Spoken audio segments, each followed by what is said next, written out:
The Indian foreign policy has been quite dynamic since 2014, especially concerning the subcontinent.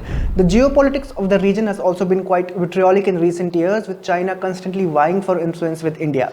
In one recent development, China issued a list of new names from multiple places in the Indian state of Arunachal Pradesh.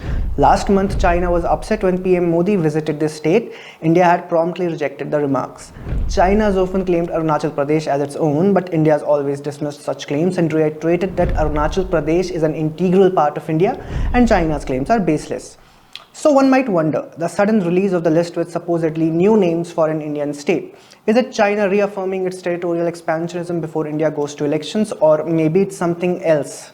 Geopolitical expert Monica Verma, in her opinion piece for First Post, has written about how China's grip in the region is weakening.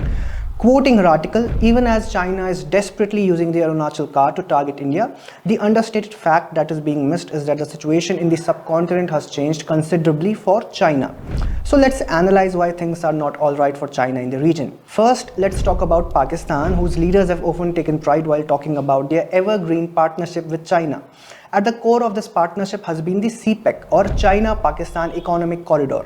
Initially, this project was being termed a game changer for Pakistan, but in reality, it's been nothing short of a failure. Last year, a former Pakistani minister had stated that the Pakistan has failed to realize even 1/5 of CPEC's potential. Furthermore, it was proposed earlier that several special economic zones would be established across Pakistan and that these would become islands of development, but none is functional. And let's not forget about the constant security threats to CPEC infrastructure. The recent militant attacks on Chinese convoys have surely invited the ire of China, who have condemned Pakistan not being able to ensure safety of their scientists. CPEC at best has become a liability for China, as the evergreen fens are not so green as they were a decade ago. Now let's come to Sri Lanka. Recently, Colombo reportedly made the decision to put a one-year moratorium on Chinese research vessels in exclusive economic zone. But then reportedly, a German research vessel was allowed to dock by Sri Lankan authorities, which in turn infuriated China. Notably, the entire development was built last year when two Chinese vessels were allowed to dock in Sri Lanka, which were red flagged by both India and the US. If you remember, last year in July, when Sri Lankan President Ranil Wickremesinghe visited New Delhi, India had asked that Sri Lanka remain sensitive to India's national security interests. Sri Lanka has tried to balance out between India and China, but New Delhi's readiness to help Colombo amid the economic crisis has definitely improved India's diplomatic points over its regional rival. Furthermore, the fears of Chinese debt trap and Xi Jinping's expansionist policies have also cautioned the Ranil Wickremesinghe administration towards the CCP government of China. And not only Sri Lanka, even Nepal. Yes, many would believe that since the rule of communist parties in Nepal, China would be much better placed diplomatically in Kathmandu than India. But fact of the matter is, ideological barriers are not enough to stop India and Nepal relations, which has transcended borders since years.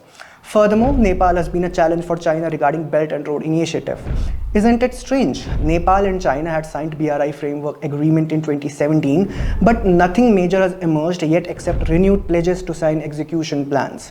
Interestingly, the sudden change in personality of Nepali PM Pushpa Kamal Dahal, a Maoist leader turning to Hindu diplomacy for political mileage, has surely been talked about not in only Nepal but even in India. Furthermore, Nepali Congress leader Shankar Bhandari has been leading a campaign to redeclare Nepal as a Vedic Sanatan Hindu state. Now, it's not too hard to understand which country would be anxious if in future Nepal turns back to its Hindu roots. Things have also not been quite well for China and Bangladesh. The Sheikh Hasina government has been quite unsure with Belt and Road Initiative. In an interview with CNN last year, Hasina had said her government was very much careful about development partnership with China.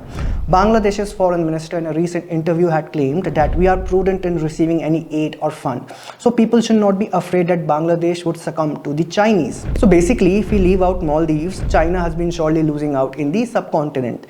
One might even wonder whether the renaming frenzy in Arunachal Pradesh stems out from Beijing's frustration with rising Indian clout in the region.